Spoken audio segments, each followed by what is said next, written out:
Winchester was kind of in a dilemma when he got to the 1876. He needed to make more guns. The lifeblood of any company is having a lot of diversity of products that they can sell. Otherwise, the company stagnates and goes under. And we know that from a lot of companies that have happened since Winchester. And so this is what he needed to try to do, was to get some more different types of actions, different kinds of guns and things like this that he could sell.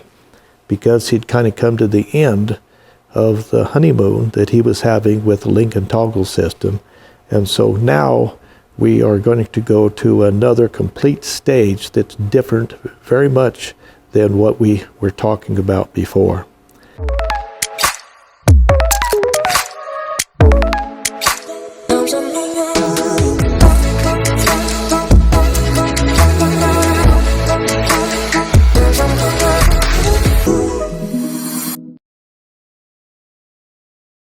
John Moses Browning was actually in Ogden, Utah with his brothers at a little gun shop that they had there in that little dusty village along the railroad tracks. And they were doing quite well. They had a small business going, but John Browning was just a vivid and very controlled inventor. Bennett saw one of these rifles like this someplace, or some of his employees saw it someplace, liked the action and wanted to know more about it and see if it was for sale. And since it hadn't been sold, a lot of them, they thought that there was a good opportunity for them to make a lot of money on it. So Bennett, as president of Winchester Repeating Arms, goes to Ogden and meets with John Browning personally to talk to him about this action, this rifle, this single-shot rifle that was just a fabulous rifle, and to see if he was interested in selling it. And actually, that's exactly what happened. And so John Browning sold Bennett the patent rights to be the exclusive manufacturer of this rifle, which is called the single-shot 1885 Winchester. And this became the first patent that John Browning sold to Winchester Repeating Arms. And what this is a falling block action, and you open it up, and then your empty cartridge will come out where you can discard it. You can hear it cock the hammer back at the same time it opens it up, opens up the breech so that you can load it, and you can take the empty cartridge out. And so anything that will go straight in here, that can be 3.5 inches if you want to, they can take it. And then you close it up, and it locks, and then the hammer is back, and so you can fire the gun by dropping the hammer. You can also put it on safety or put it on full cock too at this point. And so this became something that Winchester really made a lot of money on. Several people have asked me, why do I show some of the worst and oldest and ricketiest Winchester that I've got? Some of them that showed cracked stocks, stains, lots of different problems with the guns, no blue and whatever. And obviously, I like historic weapons. A historic weapon that spent all its time in the closet or in the basement doesn't really collect much history. I like guns that were used and sometimes abused, but some of them that have got a story to tell, if only we knew what those stories were. But one thing we know about this one is the stock was broken. You can see where it was broke right up through this area here. And because it was broken, probably it was in a saddle scabbard and a horse tripped and fell or was going downhill and it fell and rolled on the gun. And the first thing that happens is it breaks the stock right in the tank, because that's the weak spot.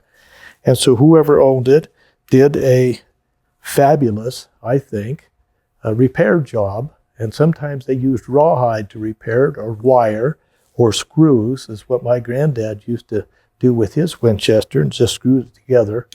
And it worked fine. So this one is a 4590. And a 4590 was a big game cartridge, and actually is a big game cartridge today. It's a big one.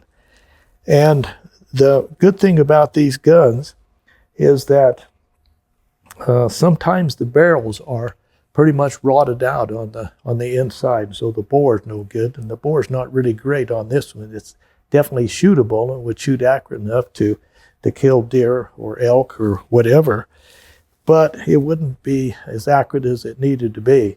A lot of people think that, well, the reason that the bore is shot out on it is because they didn't clean the black powder out, and of course black powder can cause that too, to an extent. But the biggest single thing that caused the barrels to be ruined on the inside was called corrosive priming, that formed an acid after they were shot, and that acid ate holes or pits in the barrel, and if it wasn't cleaned with using water, it could be ruined easily. Definitely got a lot of issues, but you know what? They've shot a lot of game with the guns in this kind of condition too. And so, do I intend to get the barrel relined? Not on your life. But that's not the whole story on that day. The other part of the story is this. While he was there buying that patent, John Moses Browning was working on the prototype of the 1886 Winchester. That's what this one is. And what do you suppose Bennett really wanted more than anything else? He wanted something that was a lever-action Winchester that could take any kind of a cartridge, no matter how big it was, that worked slick as a button, just like this one did. And so he bought the patent rights for the 1886 Winchester from Browning, and the patent rights for the 1885 single-shot rifle from Browning that day for $8,000. Now, that doesn't sound like very much money in today's world, but when you talk about John Browning's world in 1883, that was a bundle of money. And because it was a bundle of money, John Browning sold those patents to him, and that was the very first opportunity that John Browning had of selling patents to Winchester. And so he was able to pay off his store and had money in his pocket. In fact, it said that he went back to his brothers who were working in the shop and said, you know what, a guy just came to the counter and bought the patents to 2 of the guns we've been making. We're rich now. Winchester must have been run a little bit low on money, because when T.G. Bennett made the deal, he told Oliver Winchester that we'll send you a parcel of these rifles and you can sell them out of your Ogden store for part payment of what we owe you. Now this comes directly from the Winchester books. And the reason I say that is that the very first Winchesters that came off the line were sent to Ogden, Utah. And so John Browning, on a very small stamp, it's really super small. I don't know how they made the stamp that small, but they did. And it says, Browning Brothers, Ogden, Utah Territory. Now, it couldn't say Ogden, Utah State, because this is before Utah became a state in 1896. It was Ogden, Utah Territory.